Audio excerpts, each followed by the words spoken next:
They told me we were going for a drive to see the autumn leaves.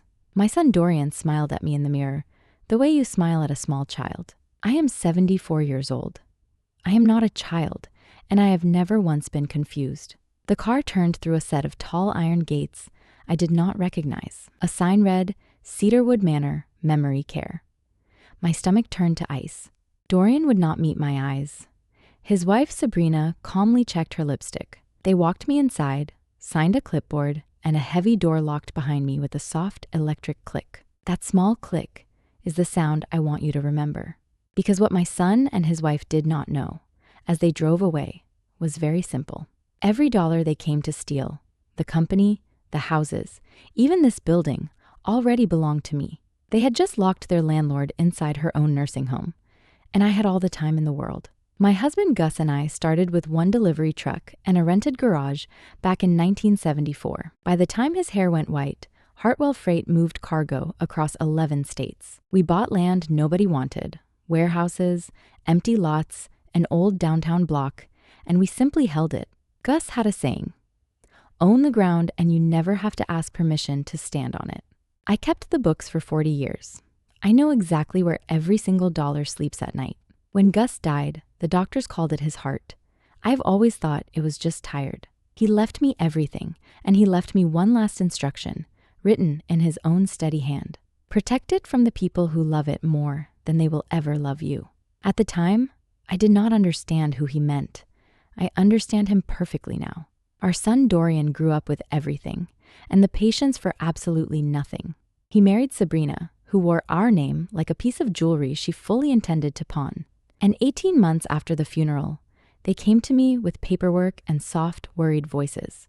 That is exactly where the real story begins. Dorian's businesses failed the way soap bubbles fail, beautifully, and all at once. A restaurant, a crypto fund, a boat rental company in a town with no lake to speak of. Sabrina spent money faster than Gus and I had ever managed to earn it. The cars, the club, the surgeon in the city, the vacations photographed for people they envied.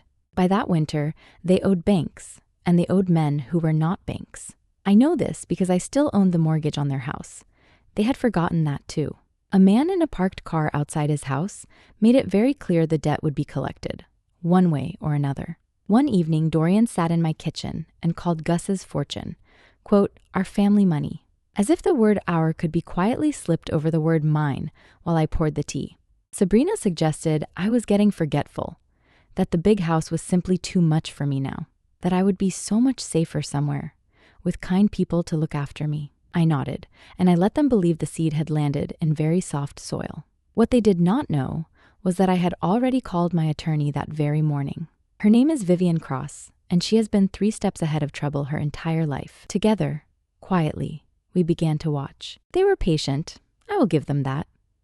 Greed learned some manners for a few months. Sabrina found a doctor. Not my doctor, a friend of a friend who happened to owe her a favor. He met me exactly once for 20 minutes and asked me what year it was. I told him the year, the date, and the closing value of Hartwell's holdings that morning. He wrote confused and unfit to manage her affairs anyway. The report was ordered before I arrived. With that single paper, Dorian petitioned to become my legal guardian and my power of attorney. He told the court his poor mother was declining and needed protection. He cried right on cue. I was not in that courtroom. They made very sure of that. The morning they came for me, Sabrina packed one small suitcase, mostly cardigans. She left my jewelry, my papers, and 40 years of photographs behind, as if they were already hers. Dorian said Cedarwood was just for a little while. Mom, just until you are feeling steadier. I let him believe I believed him. A woman who is underestimated is a woman who is free to move. So I got into the car. I looked at the leaves, and I waited for the click of that lock. Now you know how I got here. Let me tell you what they actually walked into. Cedarwood smells of bleach and lavender air freshener. Fighting a war neither one ever wins. They took my watch for safekeeping. They wrote my name on the waistband of my slacks. In the day room, a television plays game shows to people who are no longer allowed to leave. Most of the staff looked straight through me. To them, I was a chart, a fall risk, a room number. All of them, except for one, a nurse named Marcus Bell.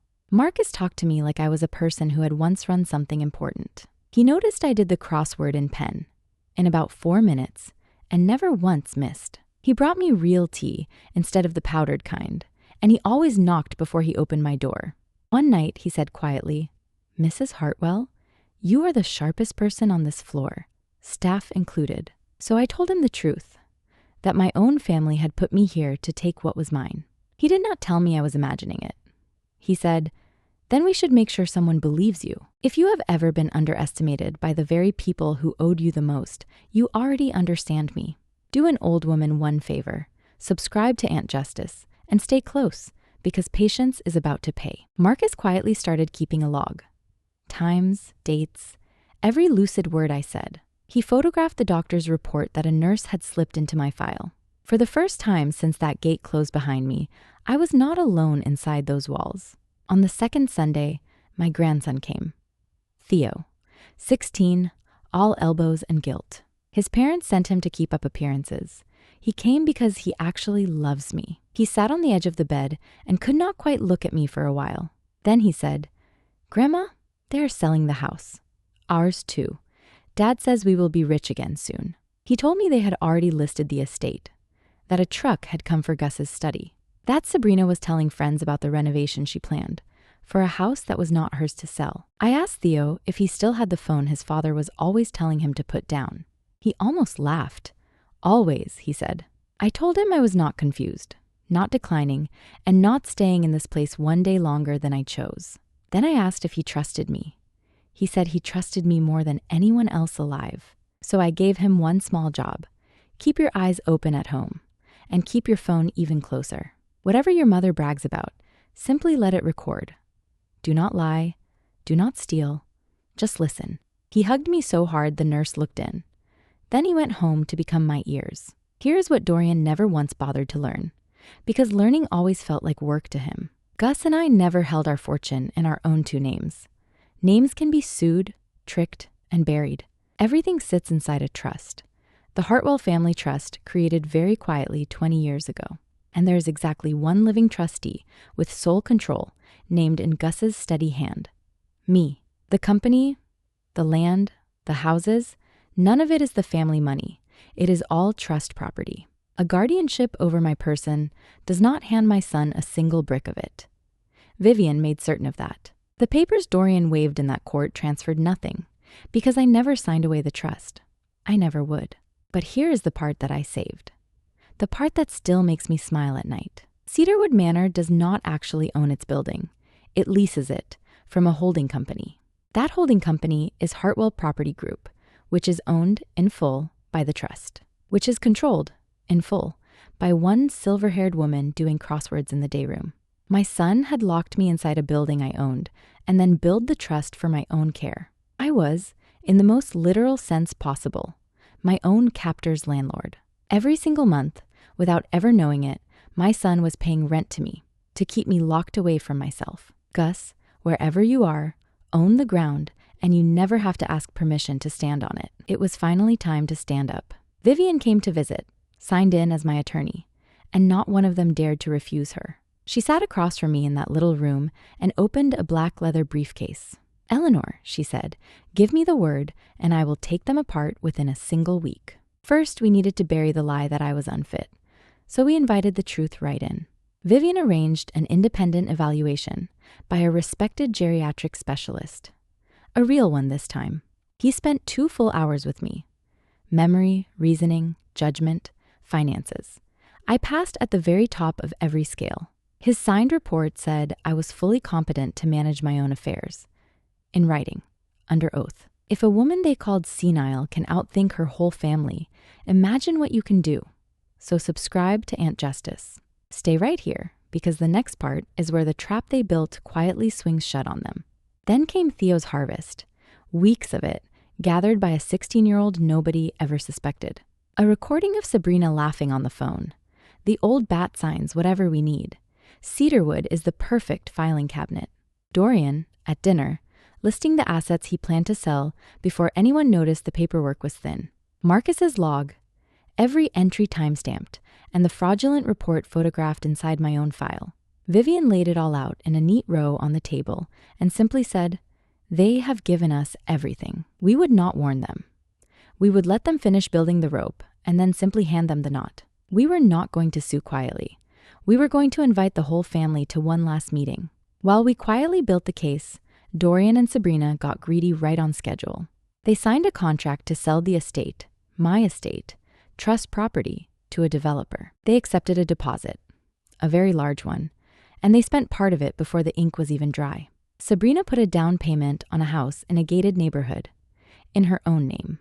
Dorian paid off the worst of the men, who were not banks. To sell a thing, you must first own it. They owned none of it, and they swore in writing that they did. That is no longer a family squabble. That is fraud, with signatures, across 3 separate contracts. Vivian watched them do every bit of it, and did not say a single word to stop them. "Let them dig," she told me. "A shallow grave is unkind. Give them a deep one. Every closing, every forged assurance, every dollar they moved, we documented all of it. Then, on a bright Thursday morning, we sent out the invitations. The letter came from Cross and Associates, on heavy paper, requesting a formal family meeting. Subject: the resolution of the Hartwell estate. Dorian assumed he had already won. He wore a new suit. They gathered in a wood-paneled room downtown, expecting, at last, to divide me up. The door opened, and I walked in on my own 2 feet. No wheelchair, no confusion, no cardigan. I wore the charcoal coat Gus always loved, and I sat at the head of the table, where I belong. Sabrina's smile fell off her face like a picture off a nail. Dorian started. "Mom, you should not be. How did you?" And Vivian slid the first document across the table. The independent evaluation. Fully competent. Signed, sealed, and utterly impossible to wave away. Then the trust documents. Sole trustee, Eleanor Hartwell. Their guardianship controlled precisely nothing. Then the deed chain, ending on one single quiet fact. I own the building called Cedarwood. "You did not commit me," I said.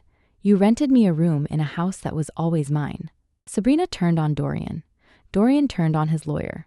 The lawyer quietly began packing his bag. Then Vivian set a small speaker on the table, and she pressed play.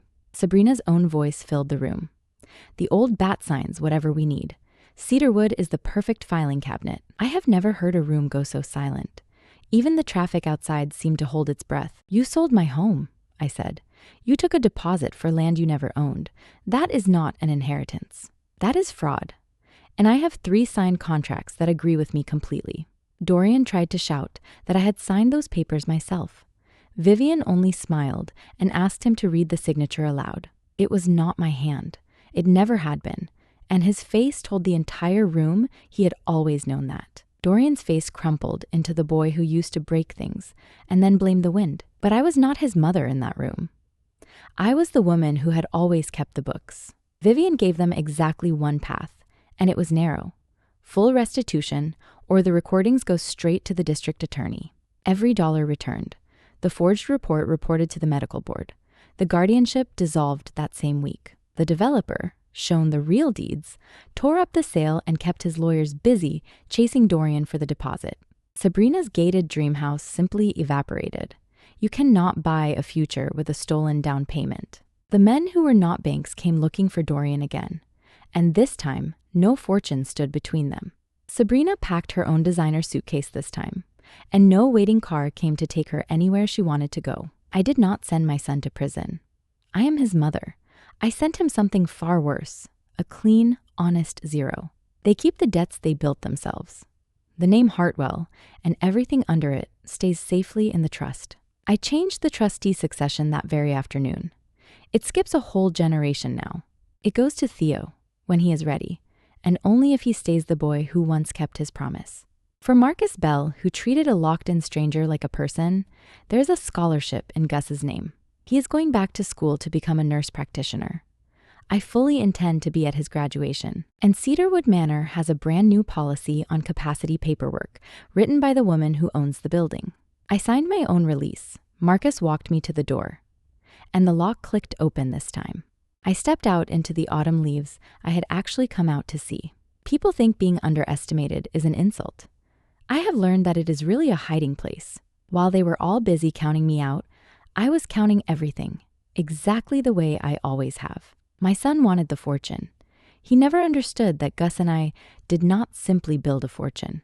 We built a fence around the people we loved, and a gate only the trustworthy could ever open. Dorian tried to climb it.